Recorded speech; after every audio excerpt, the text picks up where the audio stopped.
Marco Aurélio Melo tomou posse como ministro do Supremo Tribunal Federal em 13 de junho de 1990, indicado pelo então presidente Fernando Collor de Mello, seu primo, para a cadeira deixada por Carlos Alberto Madeira. Formado em Direito pela UFRJ, teve trajetória na Justiça do Trabalho, foi ministro do TST e presidente de turma antes de chegar ao STF. Presidiu o STF entre 2001 e 2003 e, neste período, chegou a assumir interinamente a presidência da República em 5 ocasiões.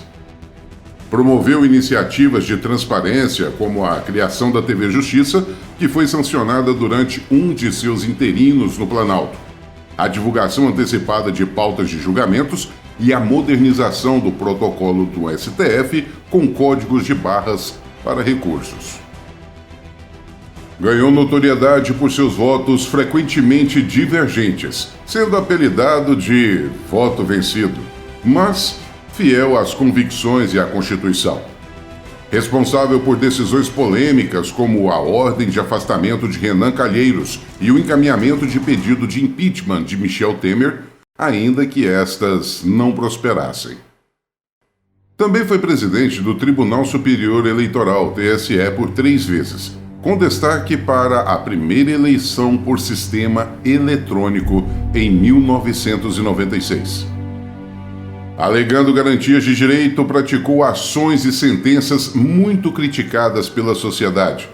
Determinou a libertação de figuras polêmicas, mesmo condenadas, argumentando o princípio de que processo não tem capa, tem conteúdo, como nos casos do ex-goleiro Bruno e Suzane von Richthofen. Em outubro de 2020, Marco Aurélio determinou a libertação de André de Oliveira Macedo, o André do Rap, o importante líder do PCC, com base na cláusula do pacote anticrime, que prevê revisão da prisão preventiva a cada 90 dias, algo que não ocorreu neste caso. A decisão gerou forte repercussão. O então presidente do STF, Luiz Fux, revogou a soltura e alguns críticos apontaram excesso formalístico. Mas Aurélio rebateu dizendo que cumprir a lei parece ser errado no Brasil e classificou a atitude de Fux como um horror. E a acusação de hipocrisia também se posicionou contra o afastamento do presidente e defendeu a atuação coordenada entre União, estados e municípios.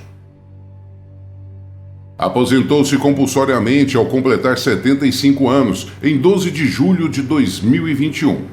Sua aposentadoria fortaleceu o governo Bolsonaro, que indicou André Mendonça para a vaga. A última vinda minha aqui, a gente pediu para que eu só apresentasse o nome do futuro indicado depois da aposentadoria do senhor Marco Aurélio. Já aconteceu a aposentadoria dele, então o Fux pediu em respeito ao Marco Aurélio. Nós hoje devemos apresentar à noite o nome, sim, do André Mendonça. Sai no Diário Oficial hoje? Sai, como tem um DO especial hoje para mais outras coisas, eu pedi que após a reunião com o senhor ministro Fux, fosse publicada a indicação do senhor André Mendonça. Mesmo já aposentado, Marco Aurélio Melo acabou atingido por medidas de censura a veículos de imprensa, adotadas pelo ministro Alexandre de Moraes no âmbito de inquéritos do STF.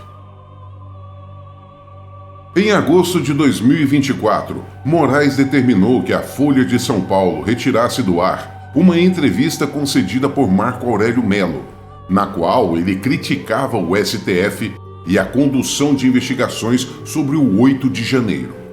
A decisão gerou forte reação, porque atingiu a fala de um ex-ministro do próprio Supremo, amplamente reconhecido como defensor da liberdade de expressão. A entrevista foi classificada como fake news e ataque às instituições, o que levou Moraes a aplicar censura prévia, medida vista como excepcionalíssima. Como reação, Marco Aurélio Melo, ex-ministro, protestou publicamente dizendo que a censura não combina com o Estado de Direito e que era um retrocesso que lembra períodos autoritários. Também afirmou que a Corte deveria se restringir ao papel de guarda da Constituição e não assumir funções políticas ou investigativas. Juristas e associações de imprensa criticaram a medida, destacando que censurar um ex-ministro por opiniões afronta diretamente a liberdade de expressão. O episódio aumentou a percepção de que o STF tem ampliado seus poderes para além dos limites constitucionais, algo que Marco Aurélio vinha alertando desde a sua saída. Durante este período, ficou claramente explicitado que Melo havia entrado há tempos em rota de colisão com um membro específico do Supremo Tribunal Federal, o já conhecido Alexandre de Moraes, para a surpresa de 0 pessoas. Que começa errado não pode acabar bem. E começou errado considerada a competência do Supremo. A competência do Supremo está na Constituição Federal e o preceito é exaustivo. O Supremo não é competente para julgar cidadão comum, para julgar originariamente ex-presidente da República, ex-deputado federal ou ex-senador.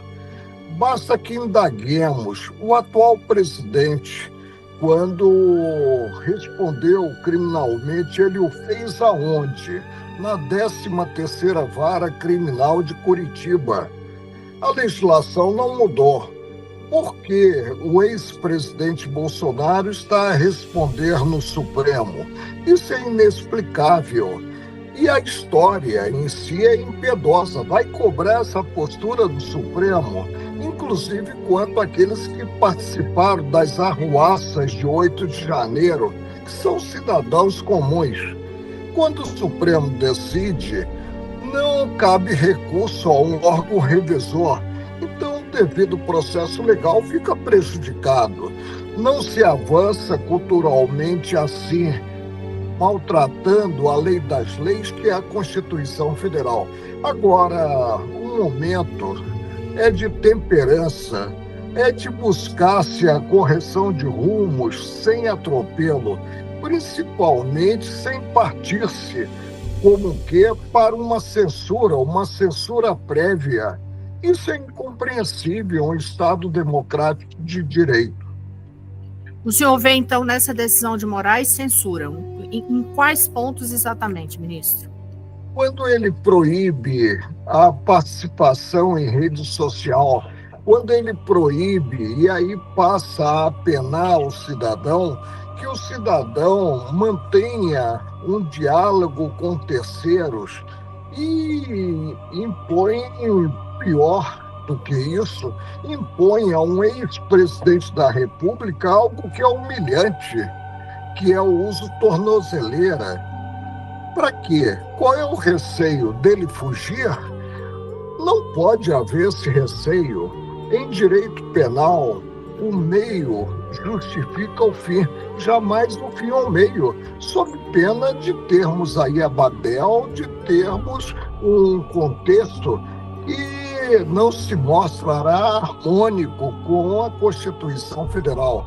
Inclusive, eu tenho lido o noticiário e ele não definiu bem o alcance dessa censura prévia. Censura considerada os ares democráticos da Constituição de 1988 é inimaginável. Qual é a medula do Estado? A liberdade de expressão. Agora, prejudicados, sim, podem entrar com ação visando responsabilizar quem direito penalmente e civilmente. Ministro, em relação às decisões de Moraes, e neste caso específico de julgamento dessas decisões sobre o ex-presidente Jair Bolsonaro, o senhor acha que o que está movendo ou embasando essas decisões de Moraes, hein? Eu teria que colocá-lo em um divã e fazer uma análise, talvez mediante um ato maior, uma análise do que ele pensa, o que está por trás de tudo isso. O que eu digo é que essa atuação alargada do Supremo E uma atuação tão incisiva implica desgaste para a instituição. Simplificando, mesmo sendo incompreendido ou criticado por suas decisões, não há como negar que Marco Aurélio Melo foi um dos juízes que mais se aproximaram das aplicações verdadeiramente cegas que a lei impõe. E sofreu e sofre, assim como muitos brasileiros, a perseguição de um ex-colega que parece ter ensandecido. Mesmo aclamado por muitos e incompreendido por outros, Marco Aurélio Melo é um exemplo claro de que nem tudo é o que parece.